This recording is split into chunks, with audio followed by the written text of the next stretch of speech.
Rangaraj sir, காங்கிரஸுடைய இந்த விவகாரத்தை நீங்கள் சொல்லுங்கள், எப்படி தேர்தல் சில அம்சங்கள் பார்த்திங்கன்னா ஒரு ஒரு டிஃப்ரெண்ட் டேர்ன், நாடு செல்லக்கூடிய பாதை, இவங்களுடைய விஷன், இந்தியா என்ற ஒரு ஒரு விஷன் இருக்கு இல்லையா, அதாவது டிஃப்ரெண்ட் ஃப்ரம் பிஜேபிஸ் இந்தியா. இந்த இந்தியாவில் செக்குலரிசம் இருக்கும், பாராளுமன்ற ஜனநாயகம் இருக்கும், பல்வேறு ஃப்ரீடம்ஸ்க்கு கேரண்டி கொடுத்துருக்காங்க, including right to media. Correct. அதே போல் பல்வேறு டெமோக்ராட்டிக் இன்ஸ்டிடியூஷன்ஸ் மேலே ஒரு சேலஞ்சு நடக்குது. சரி, இதெல்லாம் தடுத்து நிறுத்துவோன்னு அது ஒன்று சொல்கிறாங்க. மற்றபடி இந்த it's fairly inclusive piece of work என்று தான் சொல்லணும். ஏன்னா ஒரு பக்கம் பெண்களுக்கான முன்னேற்றத்துக்கான ஸ்கீம், இந்த மகாலட்சுமி ஸ்கீம் சொல்லிட்டு ஒரு 1 lakh இன்கம், அது வந்து பெண்கள் கவரக்கூடிய ஒன்று. ரெண்டாவது அரசாங்க வேலை வாய்ப்புகளில் 50% அவர்களுக்கு ரிசர்வேஷன் என்ற வகையில் 50% பெண்களுக்கு கொடுக்கப்படணுங்கிறாங்க மத்திய அரசு பணிகளில். சரி, அது ஒரு புதுமையான ஒரு முயற்சி. ஸோ பெண்கள் பொறுத்தவரை அதுன்னு சொல்கிறாங்க. ரெண்டாவது, நம்ம ஏற்கனவே நான் பல முறை அதை பேசியிருக்கேன், இந்த முதியோர்களுக்கான பெண்களுக்கான ரயில் கட்டண கன்செஷன் நிறுத்தி வைக்கப்பட்டது, அது மறுபடியும் அதை கொடுக்குறேன் ரிவைவ் பண்ணும் அப்படின்னு. சரி, அது ஒன்று சொல்கிறாங்க. உதவித்தொகை 1000 ரூபா கொடுக்குறேன் சொல்கிறாங்க. இப்போ இந்த பெண்கள் உரிமை திட்டம் வந்து உண்மையிலே சொல்லப்போனால், நான் பார்த்து வர நாட்டில் 2 பேர் இது வந்து போன எலெக்ஷன் முன்னாலே பேசிகிட்டு இருந்தாங்க. ஒன்று வந்து கமல்ஹாசன், இன்னொன்று ராகுல் காந்தி. இந்த ஒரு அவார்ட் பெண்களுக்கான ஒரு ஊதிய தொகை, ஊக்கத்தொகை, இல்லத்தரசிகை அப்படின்னு சொல்கிற ஒரு கான்செப்ட் முதல்ல பேசின போது பல ஏளனத்துக்கு ஆளானாங்க சில பேர்.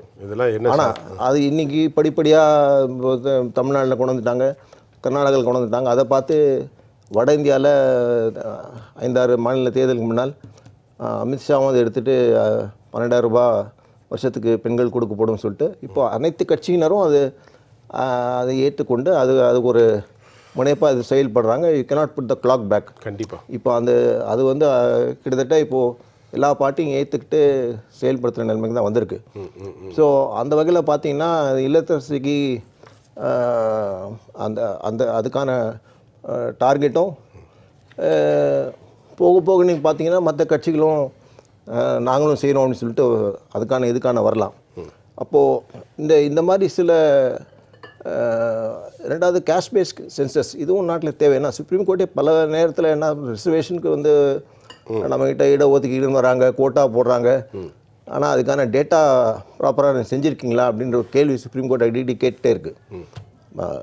அந்த 50% ரிசர்வேஷன் சீலிங் கூட தமிழ்நாட்டில் ஒரு ஸ்பெஷலாக ஒரு இன்க்ரீஸ் பண்ணி 69% போட்டாங்க கூட சுப்ரீம் கோர்ட் வந்து ட்ரெடிஷ்னலாக 50% தாண்டக்கூடாதுன்னு சொல்கிறாங்க. ஆனால் இப்போ அது உயர்த்தப்படும் சொல்கிறாங்க அக்கார்டிங் டு காஸ்ட் சென்சஸ். இப்போது பிசி வந்து ஒரு 65-70% அளவுக்கு வந்தாங்கன்னா அந்த population as per caste census வந்துன்னு சொன்னால் அப்போது அந்த ரிசர்வேஷனில் இதெல்லாம் கூட்டுவதற்கான டேட்டா அதுலேருந்து. ரங்கராஜ் சார், இப்போ நான் என்ன கேட்குறது, இப்போ இதில் நிறைய அதாவது இதில் அவங்க WQ மாதிரி ஒர்க் வெல்த் வெல்ஃபேர், சப்கா சாத் சப்கா விகாஸ் சப்கா விஸ்வாஸ் அப்படிங்கிறதுக்கு ஒரு மாற்றமாக ஒர்க்கு வெல்ஃபேர் வெல்த்து வெல்ஃபேர், இந்த 3 விஷயம் சொல்கிறாங்க. இதில் ரொம்ப முக்கியமாக நீங்கள் எதை பார்க்குறீங்க? இப்போது நிறைய இருக்குது. விவசாயிகள் கடன் தள்ளுபடி, MSP, SC/STக்கு வன்கொடுமை, 8வது பிரிவில் ஏறாத மொழிகளை சேர்க்கறது, gender discrimination, there is no gender discrimination, தனிநபர் சட்டங்களை சீர்திருத்தம், ஆண் பெண் ஒப்பந்தங்கள் நீக்கம், தத்தெடுத்துதல், மேரேஜ், ஊடக சுதந்திரம் ரொம்ப முக்கியம், மாற்றுத்திறனாளி முதியோர் பொசிஷன், அக்ரிகல்ச்சர் கல்லூரிகள் தூவுறது, தூய்மை பணியாளர்களுக்கு உயிரிழஞ்சால் 30 லட்ச ரூபா கொடுக்குறது, பிஜேபி மக்கள் விரோத சட்டம் வாபஸு. இப்போ சொல்கிறேன், எல்லாம் தெரிஞ்சுங்கள, கான்ட்ராக்ட் முறை ரத்து கவர்மெண்ட்டில், உணவு, உடை, காதல், திருமணம், பயணம், இதெல்லாம் தனிமத சுதந்திரத்தில் தலையிடவே மாட்டோம். இப்படி நிறைய விஷயம் இருக்குது. அக்னிபாத் திட்டம் ரத்து, ஜம்மு காஷ்மீர் உரிமை மீட்பு, விவிபேட் விவகாரம் இருக்குது, PM கேர், எலக்ட்ரல் பாண்டு, இராணுவ ஒப்பந்தம், 100 நாட்கள் வேலைக்கு 400 ரூபாய் கொடுக்குறது, பிளானிங் கமிஷனை மாற்றி அமைக்கிறது, தொழிலாளர் விரோத சட்டம் நீக்கப்பட்டது, பொதுப்பட்டியலில் கல்வி. இதில் எதை நீங்கள் இது நல்லா இருக்கும் அப்படின்னு பார்க்குறீங்க? இப்போ நீங்கள் முக்கியமாக இதில் பார்த்தீங்கன்னா இப்போ இருக்கிற GST சிஸ்டம் வந்து ஸ்கிராப் பண்ணி வேறு ஒரு GST சிஸ்டம் கொண்டு வரதுக்கான முயற்சி இது வரவேற்கத்தக்கது. ஏன்னா GSTன்றது ஒரு கொடுங்கோல் இது மாதிரி ஆகிடுச்சு. இப்போ நம்ம காஃபிக்கு தயார் பண்ணுறோன்னா அதுக்கு GST வருது, சர்க்கரைக்கு ஜிஎஸ்டி வருது, பயன்படுத்துகிற ஸ்பூனுக்கு ஜிஎஸ்டி, அந்த கப்பு தயார் பண்ணுறா அதுக்கு ஜிஎஸ்டி, இதெல்லாம் சேர்த்து காஃபின்னு ஒருத்தர் ஹோட்டலில் போட்டு கொடுத்தானா அதுக்கு தனியாக அதுக்கு ஒரு ஜிஎஸ்டி. குடிக்கிறது அதான் சொல்கிறேன், காப்பி குடிக்கிறவன் ஜிஎஸ்டி, காஃபி குடிக்கிறவன் வயிறு கோளாறு அதை அவன் அனுபவிக்கணும், அது உடம்பு கெடுதல்னு சொல்கிறாங்க, அது அவனுடைய பாடு. ஆனால் சரி சார், ஏற்கனவே இந்த பல முறையில் இந்த டாக்ஸேஷன் வந்து வெக்ஸேஷியஸ் டாக்ஸேஷன். சரி சரி சரி, ஒரே பொருள் மீது பல முறை போட்டு ரா மெட்டீரியல்லேருந்து ஆரம்பித்து ஃபினிஷ் ப்ராடக்ட் ஆரம்பித்து கடைசியில் பேக்கேஜிங் பண்ணுற ஒரு எண்ட் ப்ராடக்ட்டில் வரும்போது திரும்பி போட்டு இன்னும் பெரிய சுமை வந்து கூட்டுறாங்க. உதாரணம் டெலிஃபோன் பில் எடுத்திங்கன்னா டெலிஃபோனுக்கான உண்டான சார்ஜஸ்க்கான பில் வருது. சரி, அதை தாண்டி கடைசியில் இன்னொரு ஜிஎஸ்டின்னு ஒன்று சேர்த்துக்கிறாங்க. சாதாரண நீங்கள் கடையில் போய் ஒரு பொருள் வாங்கினா அது என்ன அவங்க ஒர்க் பண்ணாங்க ஜிஎஸ்டி, அது வாங்கி ஏசி ரூமில் உட்காந்து டெல்லியில் உட்காந்து அத்தனையும் வந்து கொட்டுது ஜிஎஸ்டின்னு, ஏன்னா தேவையில்லாமல். அதான் ரொம்ப இது வந்து மக்கள்கிட்ட ஒரு ரொம்ப ஹை பர்சன்டேஜ் ஜிஎஸ்டி. இப்போ இந்த 8, 12, 18, 28 நார்மலாக கொண்டு வருவாங்க. எனக்கு ஞாபகம் இருக்குது, ராஜாஜி வந்து முதல்ல சேல்ஸ் டேக்ஸ் கொண்டு வந்தார். அப்போது ரொம்ப பயங்கர கிரிட்டிசிசம் இருந்தது, இது டெம்பரரி மெஷர்னாரு. அந்த டெம்பரரி மெஷர் ஆகி கடுமையாகி சேல்ஸ் டேக்ஸ்லேருந்து போய் கடைசியில் ஜிஎஸ்டியில் போய் எல்லா பொருள் மீதும் வந்திருக்கு இந்த ஜிஎஸ்டின்ற ஒரு டாக்ஸேஷன். இதனால் விலைவாசி பல மடங்கு கூடியிருக்கு. அதான் வந்து இது வந்து டாக்ஸேஷன் ரேட்டை வந்து குறைக்கணும். சில இப்போ நீங்கள் வந்து இந்த மேனிஃபெஸ்டோவில் இந்த வாக்குறுதியில் ஜிஎஸ்டியை தான் மெயினாக பார்க்குறீங்க.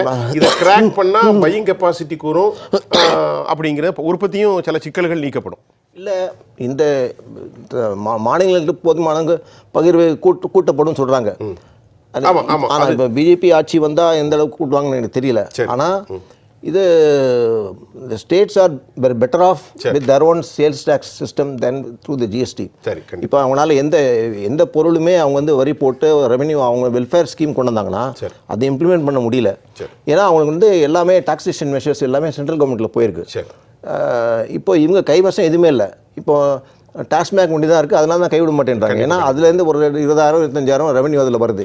ஸோ ரெவென்யூ ஸ்கோப் ரொம்ப லிமிட்டடாக இருக்கும்போது ஸ்டேட்ஸில் வந்து அவங்க வெல்ஃபேர் ஸ்கீமுக்கும் அவங்க வந்து எக்கனாமிக் டெவலப்மெண்ட்கான ஸ்கீம்ஸுக்கும் உண்டாக்கணும்னு சொன்னால் இப்போ இருக்கிற ஜிஎஸ்டி முறையை ஸ்கிராப் பண்ணிட்டு பெட்டர். டெக்ராய் சார், குறிப்பாக நான் உங்கள்கிட்ட கேட்குறது மீடியா சுதந்திரத்தை பற்றி சொல்கிறாங்க. என்ன மீடியாவுக்கு சுதந்திரம் இல்லை? நான் என்ன கேட்குறேன், இன்றைக்கி யூடியூப் வலைத்தளங்களில் அதிகப்படியாக விமர்சனங்களும் இருக்குது, பாராட்டுதலும் இருக்கிறது. இங்கே காங்கிரஸ் கட்சி சொல்வது ஊடக சுதந்திரம் மீட்டெடுப்பு. சொல்லுங்கள், எதை பற்றி சொல்கிறாங்க? என்ன குறைஞ்சி போச்சு உங்களுக்கு? நீங்கள் தான் அதனுடைய தலைவர், ஊடகத்தில் பிரபலமான ஆங்கில பத்திரிகையினுடைய பொறுப்பில் இருந்திருக்கீங்க, உங்கள்கிட்ட தான் நான் கேட்கணும். என்ன இல்லை இப்போ இந்த நாட்டில்? மீடியா வந்து இந்த அளவுக்கு இன்றைக்கி அடங்கி ஒடுங்கி பயந்துருக்காங்கன்னு எல்லாருக்கும் தெரியும். அதை மத்திய அரசு, அது பாஜகவுடைய கோட்பாடு என்ன, அந்த நிலைக்கு தாண்டி யாராவது எதிராக இருந்தாங்கன்னா அவங்கள எப்படி வந்து அந்த பாஜக கட்சியினரே தொலைக்காட்சி சேனலில் வந்து அந்த காரசாரமாக பேச கிடையாது, அங்கே இருக்கிற ஆங்கரே பண்ணுறாங்க. என்ன இப்போ அந்த அளவுக்கு மோர் லாயல் இன் த கிங். அதாவது அரசனோட இவங்க அதிகம் விசுவாசம் காட்டுறாங்க. இந்த அளவுக்கு ஒரு தாழ்ந்து போன நிலைமை மீடியாவுக்கு இருந்தது இல்லை. அதனால் அந்த அளவுக்கு பயம் இருக்குது.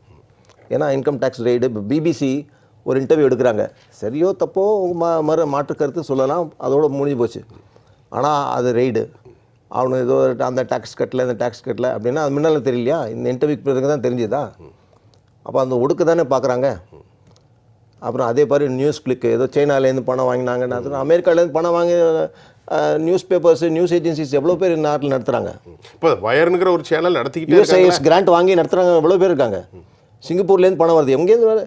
இப்போது மீடியா ஆர்கனைசேஷன் யாரோ பணம் கொடுக்குறாங்கன்னா அவங்க வந்து தேர் நாட் செல்லிங் அவுட் எனிபடி. அப்படியே நீங்கள் பார்த்தீங்கன்னா சைனாக்கு செல் அவுட் பண்ணனா இந்த 3 வருஷத்தில் சைனாவோட இம்போர்ட்ஸ் வந்து இந்த எப்பவும் இல்லாத அளவுக்கு அது பீக்கான சைனாலேருந்து இம்போர்ட்ஸு அந்த உள்ள ஊடுருவி இந்தியாவோட நிலத்தை கைப்பற்றினாங்க. எவ்வளோ ஸ்கொயர் கிலோமீட்டர் கைப்பற்றினாங்கன்னு ஒரு தகவல் கூட இதுவரை சொல்லலை. ஃபோர்ஸஸ் இன்கர்ஷன் ஒன்றும் சொல்லலை. அவங்க வந்து பின்வாங்கணும்னு ராஜ்நாத் சிங் ஒரு புறம் ஒன்று சொல்கிறாரு, இன்னொரு பக்கம் 1 இன்ச் சதுரடி கூட இந்தியாவுக்குள்ளே சீனா உள்ளே வரலன்னு பிரதமர் சொல்கிறாரு. அப்போ எது உண்மை? இவ்வளோ ஸ்கொயர் கிலோமீட்டர் சைனா இன்றைக்கி உள்ளே இருக்கிறதுன்றது இந்தியா சொன்னால் தான் அந்த ஸ்கொயர் கிலோமீட்டர் சைனா வந்து பின்வாங்க வைக்க முடியும்.